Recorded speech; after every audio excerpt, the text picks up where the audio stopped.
ముఖ్యమంత్రి గారు లేస్తే ముఖ్యమంత్రి గారు చారిత్రాత్మకమైన పద్ధతుల్లో ప్రత్యేక శాసనసభ సమావేశాలు పెడుతున్నారు అని చెప్పి పొద్దున్నే క్యాబినెట్ బడ్జెట్ సమావేశాలకు చేస్తారు కదా సార్, అట్లా బడ్జెట్ ముందు ఒక క్యాబినెట్ పెట్టి వెంటనే తీసుకొస్తే మేమేమనుకున్నాం సార్ అంటే నిజంగా కూడా ఈ ప్రత్యేక శాసనసభ సమావేశాల్లో 42% రిజర్వేషన్ అమలు చేయడానికి కామారెడ్డి డిక్లరేషన్లో ఇచ్చిన విధంగా ప్రత్యేకమైన బిల్లు ఏమన్నా తెస్తున్నారేమో, ఆ బిల్లు తెచ్చి వెంటనే శాసనసభలో ఆమోదింపజేసి తద్వారా చట్టబద్ధత కల్పిస్తారేమో అని చెప్పి రాష్ట్ర వ్యాప్తంగా బలహీన వర్గాల సోదరులు కామారెడ్డి డిక్లరేషన్ చూసిన వాళ్ళు ఎదురు చూస్తూ ఉంటారు.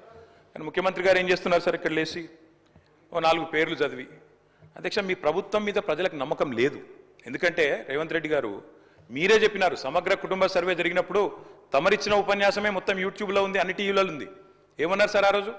ఆ ముఖ్యమంత్రి చెప్తాడు సరే, ఎవరు పడితే వాళ్ళు వచ్చి మీ ఇంటికి వచ్చి వివరాలు అడిగితే ఇచ్చేస్తారా, అవలగాలు దివానాగాలు ఇచ్చేస్తారా అని మాట్లాడింది రేవంత్ రెడ్డి గారు, మేం కాదు.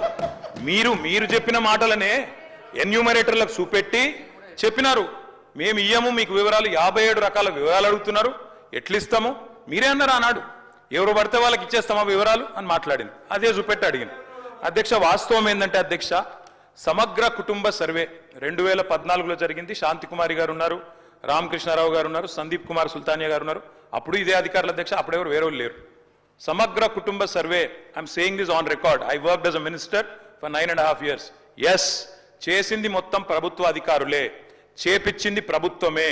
Yes, it is an official document. అందులో ఖచ్చితంగా మేము ఓపెన్ గా వెబ్సైట్ లోనే పెట్టినాం, అసెంబ్లీలో కాదు, చాటుమాటుకు కాదు, పారదర్శకంగా వెబ్సైట్ పెట్టాం. ఆ వెబ్సైట్ లోంచే పాయల్ శంకర్ గారు తీసుకున్నారు. ఏముంది అధ్యక్ష సమగ్ర, ఒక మాట మీ చేతిలో కూడా అదే ఉంది. ఏముంది అధ్యక్ష అందులో డేటా?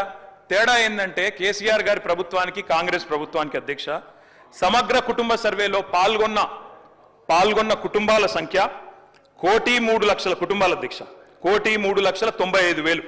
మొత్తం పాల్గొన్న ప్రజలు 3,68,00,000. 3,68,00,000 జరిగింది ఒక్క రోజులో, 24 గంటల్లో రాష్ట్ర వ్యాప్తంగా ప్రతి ఇంటిని ఎన్యూమరేట్ చేసి అత్యద్భుతంగా చేసినాం. మేము చేసిన తర్వాత ముఖ్యమంత్రి గారు నిజంగా ఎంత మిస్లీడింగ్ గా మాట్లాడుతున్నారంటే అధ్యక్ష, వారు అంటారు అధ్యక్ష ఇంతకు మించిన టాపిక్ లేదు అధ్యక్ష, వారు అడిగిన ప్రశ్నకు తప్పకుండా మా ప్రభుత్వం గతంలో చేసిన పని గురించి వారు అనుమానాలు తలెత్తే విధంగా ఏదైతే మాట్లాడినారో దాని గురించి చెప్పాలి అధ్యక్ష.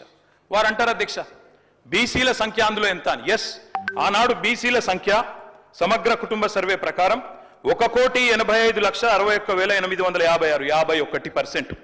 51% బీసీలు ప్లస్ అది కాకుండా ముస్లిం సామాజిక వర్గంలో ఉండే బీసీలను కూడా కలుపుకుంటే 10%.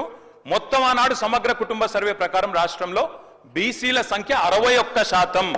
ఈ రోజు రాష్ట్ర వ్యాప్తంగా మేము మాట్లాడడం కాదు అధ్యక్ష, ఇక్కడ మా శ్రీనివాస్ యాదవ్ గారు కరెక్ట్ గా చెప్పినారు. మీ కాంగ్రెస్ పార్టీ ఎమ్మెల్సీ చెప్తున్నాడు బయట, దీన్ని తగలబెట్టండి, ఇంకా గలీజ్గా మాట్లాడింది నా మాట అన్న, తగలబెట్టండి అన్నాడు. దీన్ని తగలబెట్టండి, ఈ నివేదికను తప్పుల తడక అని కాంగ్రెస్ పార్టీ ఎమ్మెల్సీ చెప్తున్నాడు, మేం కాదు. రాష్ట్ర వ్యాప్తంగా బలహీన వర్గాల సంఘాలు చెప్తున్నాయి. ఏమని చెప్తున్నాయి అధ్యక్ష? సమగ్ర కుటుంబ సర్వేలో 1,85,61,000 ఉన్న బీసీలు ఎట్లా 1,64,00,000 తగ్గినరు, 51% 46% ఎట్లయిందని అడుగుతున్నారు. శంకరన్న కూడా అదే అడిగింది కదా అధ్యక్ష, తప్పేం అడిగిండు? ఇక్కడ శంకరన్న ఒక్కడే అడుగుతలేడు అధ్యక్ష, బయట మీ కాంగ్రెస్ పార్టీ ఎమ్మెల్సీ మాట్లాడుతున్నాడు, మీరిచ్చిన స్టేట్మెంట్ను మీరిచ్చిన నివేదికను తగలబెట్టమని చెప్పిండు అధ్యక్ష, మామూలు కాదు. ఇంకొక మాట అధ్యక్ష, మేము అనుకున్నాం అధ్యక్ష శాసనసభ సమావేశం ప్రత్యేకంగా పెడితే, ఇవాళ ఏం చెప్పినారు మీరు కొత్తగా? మీరు చెప్పింది ఈరోజు చెప్పింది మొన్న ఉత్తమ్ కుమార్ రెడ్డి బయట ప్రెస్లే చెప్పిండ్రు. ఆయన ఉత్తమ్ కుమార్ రెడ్డి గారు సబ్ కమిటీ చైర్మన్ గా ప్రెస్ మీట్ లో ఇవాళ మీరు చెప్పిన లెక్కలని మొన్ననే చెప్పిండ్రు. ఎందుకు పెట్టిండ్రు మీరు? ఇవాళ మేమేమనుకున్నాం, 42% రిజర్వేషన్ ఇవ్వడానికి చట్టబద్ధత కల్పిస్తూ బిల్లు తెస్తారనుకున్నాం.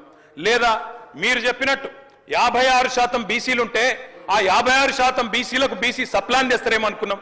ఏమీ లేకుండా ఇలా వచ్చి ఒక స్టేట్మెంట్ ఇక్కడ పెట్టి ఏదో సాధించిన మీ చరిత్ర అంటే అధ్యక్ష 5% బీసీ జనాభా. అధ్యక్ష గౌరవ సభ్యులు 9:30 ఏళ్ళు విన్నారే ఒక నిమిషం.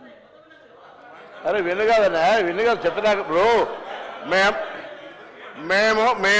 మేము సబ్ కమిటీ చైర్మన్గా ప్రజల ముందు ఉంచినాము. దానికి న్యాయపరంగా శాసనసభలో ప్రజాస్వామిక విలువలుగానే శాసనసభలో ప్రభుత్వం తరఫున పెట్టినాము.